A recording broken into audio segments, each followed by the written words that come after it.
The fluorescent lights hummed softly in the pediatric wing of St. Mary's Medical Center as 34-year-old Marcus Thompson pushed his cleaning cart down the familiar hallway. His gray t-shirt and work jeans marked him as part of the janitorial staff, but his gentle demeanor and warm smile had made him a beloved figure among the children who spent long days in the hospital's therapy and treatment areas. Marcus had been working the evening shift at St. Mary's for 3 years, finding deep satisfaction in maintaining a clean, safe environment for the young patients and their families. He took special pride in the pediatric wing, understanding that small details like spotless floors and cheerful surroundings could make a significant difference in the healing process for children facing medical challenges. What set Marcus apart from other members of the maintenance staff was his natural gift with children. During his rounds, he would often pause to play simple games with young patients, make silly faces to coax smiles from worried little ones, or engage in gentle conversations that seemed to lift spirits throughout the ward. On this particular evening, Marcus noticed something that had been troubling him for several weeks. In the speech therapy waiting area, a little girl who appeared to be about 4 years old sat quietly beside her mother, never speaking, never making a sound, despite the obvious efforts of the speech therapists who worked with her 3 times a week. The child was beautiful, with curly blonde hair and expressive blue eyes that seemed to take in everything around her. She wore a pretty white dress with pink details, and she clutched a small stuffed animal that appeared to be her constant companion. But what struck Marcus most was the profound sadness that seemed to surround both the little girl and her mother. The mother was an elegant woman in her early 30s, always impeccably dressed in professional attire that suggested she came directly from a demanding job. Marcus had observed her over the weeks, noting the exhaustion in her posture and the worried lines around her eyes that spoke of sleepless nights and endless concern for her daughter's well-being. Marcus had learned from overhearing conversations between therapists that the little girl had stopped speaking entirely 6 months earlier, following some kind of traumatic event that no one discussed in detail. The medical staff referred to her condition as selective mutism, and despite the best efforts of trained professionals, no one had been able to encourage her to speak again. Tonight, as Marcus cleaned the therapy area, he noticed that the little girl had dropped her stuffed animal and was looking around for it with obvious distress. Without the usual sounds of crying or calling for help that other children might make, she simply sat with tears beginning to form in her eyes. Marcus approached, slowly, not wanting to startle her, and gently picked up the small bear from where it had fallen behind her chair. "I think this little fellow was trying to explore the hospital," Marcus said softly, holding up the stuffed animal and making it wave at the child. "But I think he missed you and wants to come back home."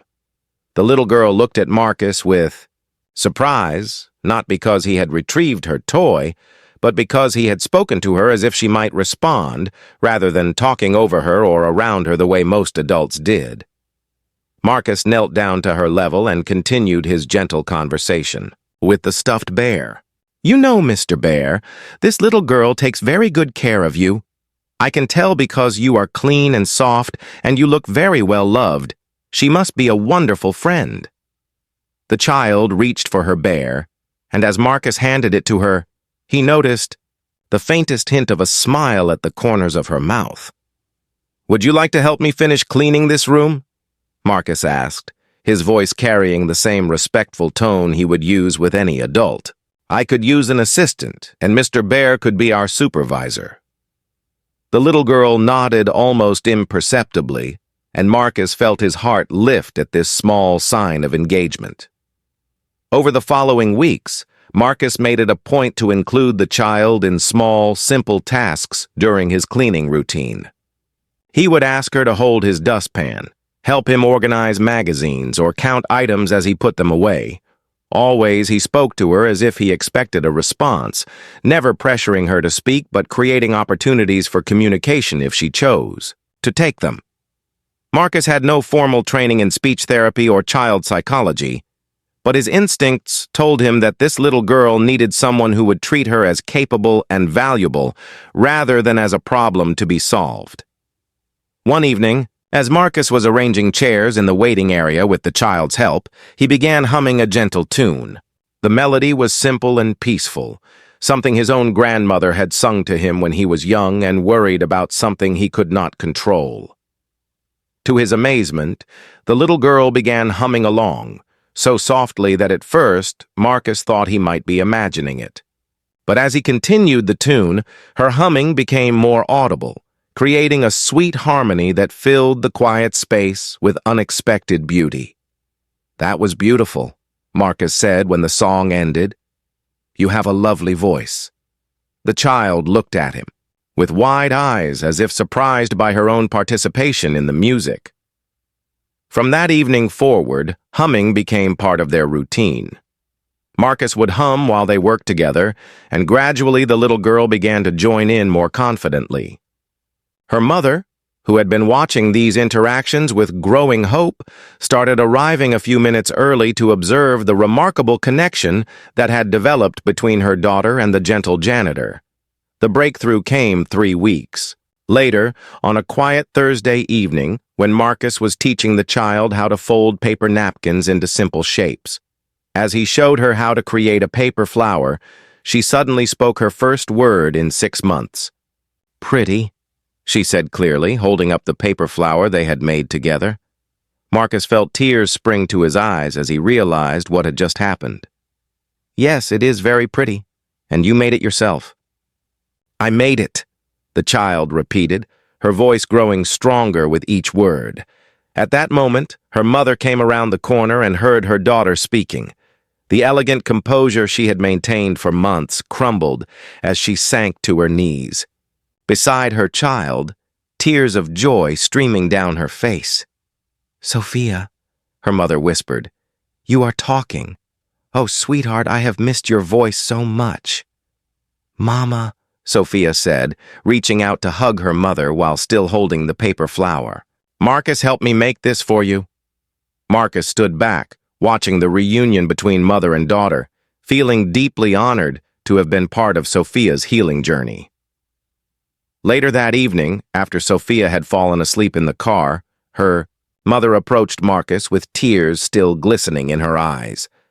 "I am Victoria Hamilton," she said, extending her hand. "I am the CEO of Hamilton Industries, and I owe you more than I can ever express. My daughter has not spoken since we lost her father in an accident 6 months ago. The doctors said she might never speak again." Marcus accepted her handshake with quiet dignity. "Mrs. Hamilton, I did not do anything special. Sophia is a remarkable little girl who just needed someone to believe she had something to say." Victoria looked at this man who had accomplished what teams of specialists had been unable to achieve, not through advanced techniques or expensive treatments, but through simple kindness and genuine respect for her daughter's worth. "Marcus, if you had asked for anything in return for helping Sophia, I would have given you everything I own. How can I thank you for giving me back my daughter's voice?" Marcus smiled gently. "Mrs. Hamilton, seeing Sophia smile and hearing her laugh with you is all the thanks I need. But if you want to do something meaningful, maybe consider supporting programs that help other children who are struggling to find their voices." 6 months later, the Hamilton Foundation established a new initiative providing art and music therapy programs for children dealing with trauma and communication disorders. Marcus was invited to serve as a special consultant, helping train professionals to recognize that sometimes the most effective healing happens through simple human connection and the belief that every child has something valuable to contribute. Sophia thrived in her recovery, becoming a confident, talkative child who often visited Marcus at the hospital to show him her latest school projects and to help him with his very important work of keeping the pediatric wing bright and clean. Victoria learned that the most precious gifts in life cannot be bought or earned through professional success, but are given freely by people who choose to see potential rather than problems. and who understand that healing often begins with someone simply believing in our capacity to overcome whatever challenges we face. Marcus discovered that his gift with children was not just a pleasant side effect of his work, but a calling that could transform lives in ways he had never imagined. He had learned that the most profound changes in people's lives often come through the simplest acts of genuine care and the willingness to treat everyone we meet as worthy of our time, attention, and respect.